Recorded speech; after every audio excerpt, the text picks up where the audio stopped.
रूस ने एस जयशंकर के लिए बिछाया रेड कारपेट। भारत ने अमेरिका को जोरदार संदेश भेजा।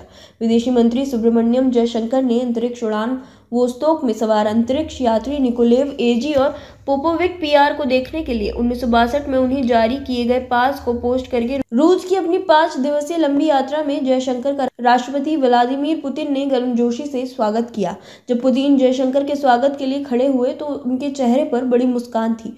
उन्होंने जयशंकर से हाथ मिलाकर जाहिर कर दिया है कि वह बेहद प्रसन्न है। इसके अलावा पुतिन जयशंकर के साथ अपने विदेश मामलों के मंत्री सरगोई लावरोव और अन्य अधिकारियों के साथ बैठे। पुतिन जयशंकर के साथ एक मेज पर बैठ गए जो इतनी छोटी थी कि वह भारतीय मंत्री को करीब से देख सकते थे। ये उनके फ्रांस के दौरे पर आए राष्ट्रपति इमैनुअल मैक्रोन और अन्य लोगों के साथ एक विचित्र लंबी मेज के अंतिम छोर पर बैठने की विपरीत था।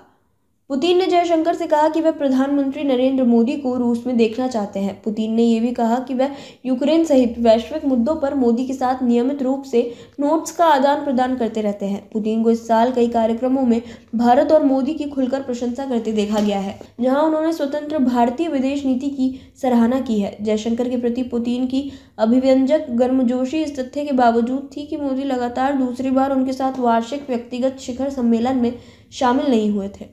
यूक्रेन युद्ध शुरू होने के बाद मोदी ने रूस का दौरा नहीं किया है। ये चीनी राष्ट्रपति शी जिनपिंग के इस साल मॉस्को दौरे के विपरीत है। पश्चिमी टिप्पणीकारों ने दावा किया है कि भारत एक अच्छा संतुलन बनाए हुए है, क्योंकि जयशंकर मॉस्को का दौरा करते हैं जबकि मोदी दूर रहते हैं। रणनीतिक मामलों के विशेषज्ञ राजा मेनन ने एनपीआर को बताया कि जयशंकर की यात्रा का मुख्य उद्देश्य रूसियों को आश्वस्त करना था कि रूस से कोई दूरी नहीं है। वैसे भारत के पास ऐसा न करने का एक मजबूत कारण है, क्योंकि रूस और चीन बेहद करीबी रिश्ते में है। और आखिरी चीज जो भारत किसी भी तरह से करना चाहता है वह है रूस को अलग थलग करना। तो एक है आश्वस्त करना और दूसरा है उन क्षेत्रों में मजबूती हासिल करना जो महत्वपूर्ण है, जिनमें से प्रमुख है सैन्य क्षेत्र, क्योंकि यही सबसे मजबूत संबंध है। इसीलिए केंद्र बिंदु राजनीतिक और सुरक्षा संबंध है। ये याद किया जा सकता है कि कुछ महीने पहले अमेरिका में हडसन इंस्टीट्यूट में एक चर्चा में जयशंकर ने टिप्पणी की थी कि रूस भविष्य में एशिया को और अधिक अटेंशन करेगा। जयशंकर ने रूस में अपनी बातचीत के दौरान दोनों देशों के बीच बढ़ते व्यापार पर प्रकाश डाला, जबकि भारत फ्रांस और अमेरिका से खरीदार अपने रक्षा सामान आयात टोकरी का विस्तार कर रहा है। रूसी आयात पर कोई खास असर नहीं पड़ा है, जो कुछ साल पहले 65% से घटकर अब 45% हो गया है। रूसी मेजबानों ने जयशंकर को कई रक्षा सुविधाएं दिखाई, जिनमें युद्धपोतों के निर्माण की विशेषताएं भी शामिल थी।